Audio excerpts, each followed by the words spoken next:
Law and Crime has an interesting story about what a judge in Illinois decided to do. Judge bans teen from violent video games after school shooting threat. Play all the Mario Kart you want. So, a 16-year-old from Lake Park High School went on social media to complain after his school had been closed following a threat of an attack. The teen allegedly posted a video of himself playing a violent video game on Snapchat with the caption, "Y'all need to shut up about school shootings or I'll do one." So that triggered the authorities.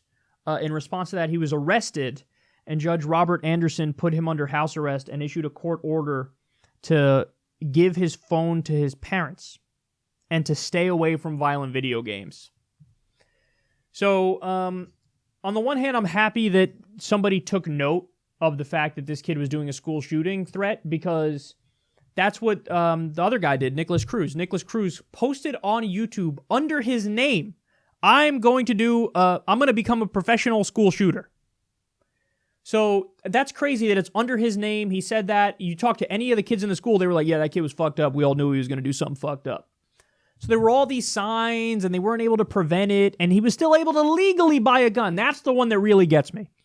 How can that kid legally buy a gun when there were countless signs? He tortured animals, like all shit. The local cops had been called on him a few times. This is all enough for the kid to fucking fail a background check. But he didn't. So obviously we need to fix the background check system and have better standards.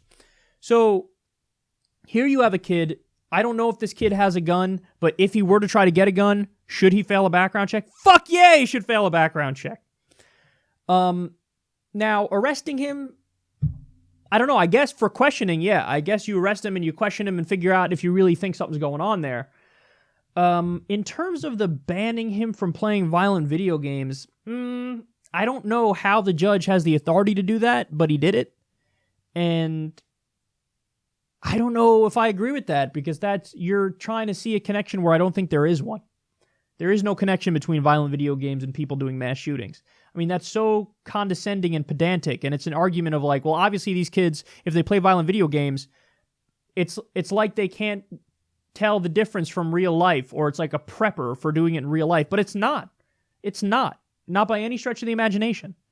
So I don't agree with the banning him from playing violent video games. I do agree with the questioning of the kid to try to figure out what's going on, because every now and then one of these threats are made. In fact, the past two shootings. One was at a school. The other one may have been in a school too. There were comments online of, I'm going to do a mass shooting. So I'm happy that the authorities are now taking those threats seriously. But at the same time, don't overreach and ban the violent video games and shit like that, because that's the kind of hysteria that it's like we have two gears. The gear is do absolutely nothing and don't look at any of the signs that there's going to be a mass shooting. That's one of the things we do, which happens all the time. And then the other gear is our hair is going to be on fire and we're going to crack down too much and crack down too harshly and ban somebody from playing violent video games. And by the way, the kid says that it was a joke. He's like, I was joking. Okay, if that's the case, the investigation will clear you, and then everything's hunky-dory.